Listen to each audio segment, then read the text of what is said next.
ఇప్పుడు మన క్రైస్తవ మత ప్రబోధకులు ప్రభువుని నమ్ముకొని పూజ చేయండమ్మా మీకు మంచి జరుగుతది. మీకు ఆరోగ్యం బాగుపడతది.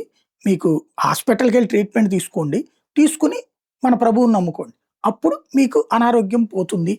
అలాగే మీ బిడ్డని చదివించండి. చదివించి ప్రభువుని నమ్ముకోండి. బాగా చదువొస్తది. ఇక్కడ సరస్వతి దేవి దగ్గరికెళ్తే చదువులు ఆటోమేటిక్‌గా వచ్చేస్తాయి. నువ్వేం చదవక్కర్లేదు. పెన్ను దేవుడి దగ్గర పెడితే పెన్ను దానంతట అది రాసేత్తని ఏ హిందూ దేవుళ్ళు చెప్పట్ల. ఏ హిందూ అర్చకులు చెప్పట్ల. అట్లాగే క్రైస్తవ ప్రబోధకులు కూడా అట్లాగే చెప్పాలి. అలా కాకుండా చివరికి చచ్చిపోతున్నా సరే చర్చి దగ్గరికి తీసుకొచ్చి ప్రార్థన చేస్తే బతుకుతారంటే చచ్చిపోయినటువంటి వాళ్ళ ఉదంతాలు గొడవలు చూస్తున్నాం. కాస్త బాధ్యతగా ఉండాలి.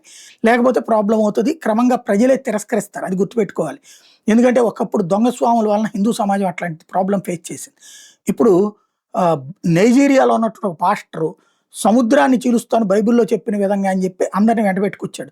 సముద్రం దగ్గరికెళ్ళి చీలు, చీలు, చీలు అంటూ అరిచాడు. దేవుడు వాక్యాలు చెప్పాడు. బైబిల్ సూక్తులు కూడా చెప్పి సముద్రంలోకి ప్రవేశించాడు. సముద్రాన్ని నువ్వు చీలిపో నేను నడిచి అటు అవతలకెళ్ళాలన్నాడు. పెద్దగా అరుస్తూ ముందుకెళ్ళాడు. సముద్రం చీలిపోలేదు గానీ అల మాత్రం ఈడ్చి కొట్టింది. పాస్టర్ గారు ఎగిరి అవతల పడ్డాడు. పాస్టర్ గారితో ఉన్న ప్రజలు కూడా అవతలకెళ్ళి పడ్డారు.